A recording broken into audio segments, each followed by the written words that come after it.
Thank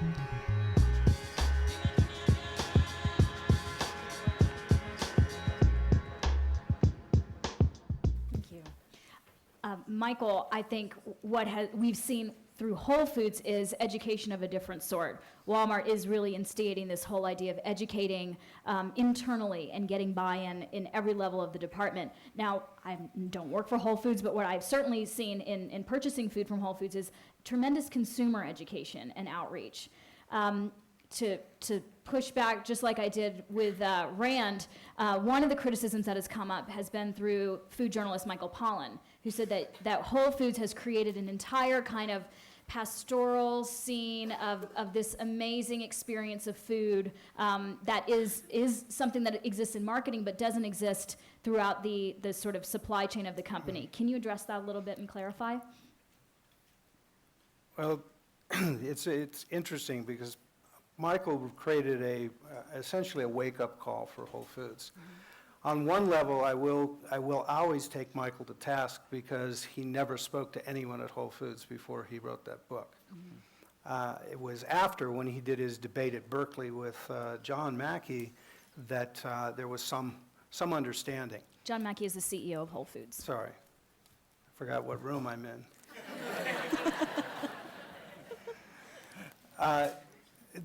The issue is really one of supply and demand. Pollan's indictment of Whole Foods is industrial organic. There's a current indictment of both companies for buying organic from China. I put it in personal terms. I had a natural food store that my wife and I opened in 1970, and it still exists. It's going to celebrate its 38th, actually any day now, 38th anniversary. I left in '86 because I wanted to grow much faster and grow much bigger.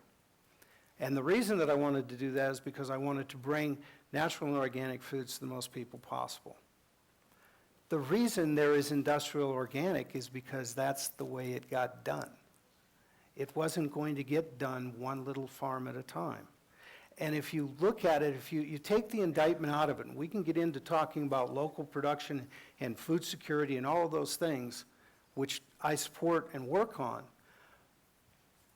but if you take 1 million acres out of conventional production with herbicides, fungicides, pesticides, all of the additives that are unacceptable from an organic standpoint, have you not in fact done something good for the environment?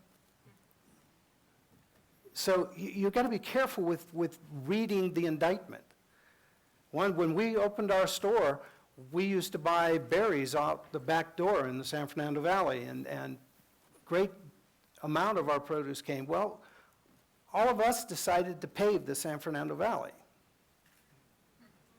We put streets and houses on it where there were groves and there were fields. That was not a prudent and not a sustainable thing to do.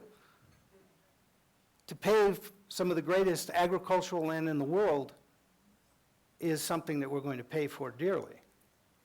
But to essentially say that you are doing the wrong thing by converting millions and millions of acres of conventionally grown produce, wheat, whatever, cotton, to organic is somehow a bad thing is really hard for me to digest.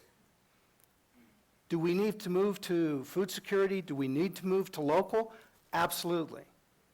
Because we're in deep stuff about that. Food miles, all of those things. But you have to take things in context. When people came to me and they said, oh my God, Walmart's in the organic cotton business, they're going to be the largest grower of organic cotton, the largest user of organic cotton. Walmart's the biggest seller of organic produce in the world. I said, damn, my life has been successful. I won. Nicely said.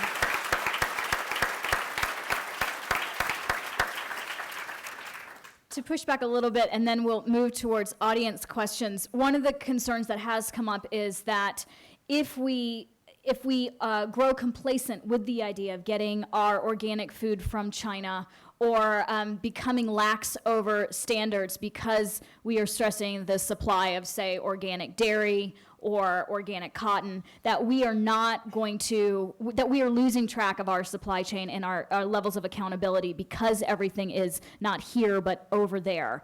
I wonder if you could each quickly respond to this and address how you are trying to grapple with the concerns of organizations like the Organics Consumer Organization, the lawsuits that have popped up over various carcinogens in home care products that are private labeled, and what you think is the best way to help achieve, or overcome some of these challenges.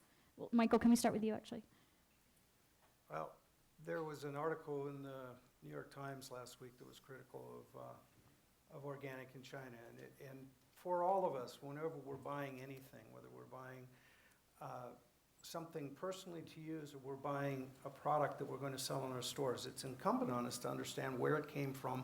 And if we are concerned and committed to sustainability, we have to understand the sustainability of that product. Again, if you have the mechanism, and you can go on the website and look at what we do on organics in China, or how about organics in Mexico, or how about organics in Arizona?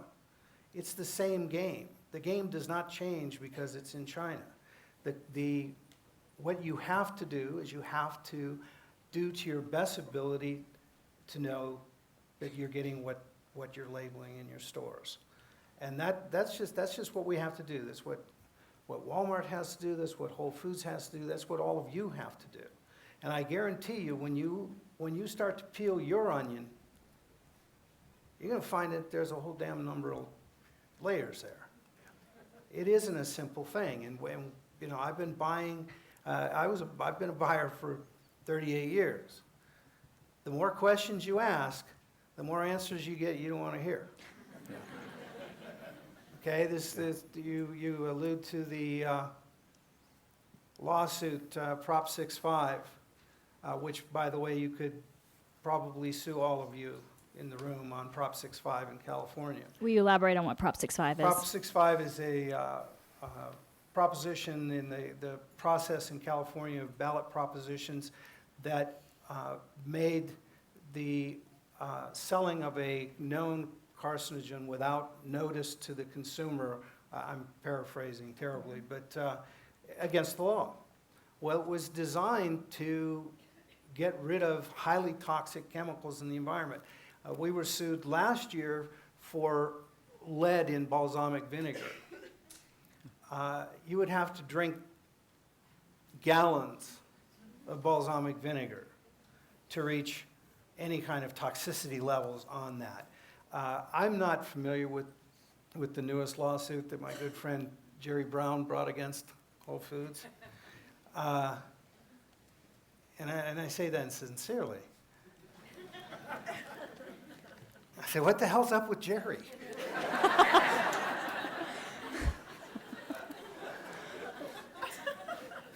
I don't know the particulars of it, but they're major brands in the industry who have been in the industry for years, and my first question is, why in the hell didn't he sue Revlon? I don't get it. And in California, that the function of that is that any one of you as a citizen of the state of California can act as the Attorney General and bring a lawsuit. And in my transition from hippie to businessman, I discovered that there are people out there who like to exploit the system. And most of those folks who bring those lawsuits are bounty hunters, and if you just give them some money, they will in fact go away. So it's a very frustrating system.